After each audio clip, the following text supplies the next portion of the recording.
చింతపండు కూడా కలుపుకోవాల్సిందిగా దాంట్లో. చింతపండు కూడా మంచిదండి డాక్టర్. దేనికంటే వీళ్ళు మీ మామ ముందే చేసి పెట్టుకున్నావు. సార్ కొంచెం ఫ్యాటీ లివర్ గురించి కరెక్ట్గా చెప్పండి సార్, మా మామ పోయేటట్టున్నాడు. మన చుట్టూ ఉన్న వాళ్ళలో 25% మందికి ఫ్యాటీ లివర్, మధుమేహం అంటే షుగర్ ఉన్న వాళ్ళకి, ఊబకాయం ఉన్న వాళ్ళలో 50 నుంచి 60% ఉంటుంది. ఆల్కహాల్ తీసుకునే వాళ్ళలో 90% మందికి ఫ్యాటీ లివర్ ఉంటుంది. ఫ్యాటీ లివర్ 11 నుంచి 15% మందికి సిరోసిస్గా మారచ్చు. ఈ సిరోసిస్గా మారిన వాళ్ళలో 7 నుంచి 10% మందికి లివర్ క్యాన్సర్గా కూడా మారిపోయే అవకాశం ఉంది.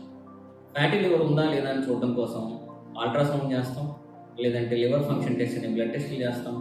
ఇప్పుడు మనం ఫైబ్రో స్కాన్ కూడా చేసి లివర్ ఎంత ఉందనేది చూడవచ్చు.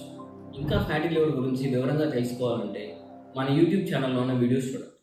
మీ మామను మాత్రం బరువు కదును, నువ్వు మాత్రం 2 నిమ్మకాయలు జోలు పెట్టుకొని తిరుగుతా ఉన్నావు. లివర్లో ఎందుకు ఫ్యాటీ లివర్ వేరయ్యా? విశ్వదాభిరామ భయపడకరా మామ, బరువు తగ్గడమే దీనికి ఉన్న బీమా.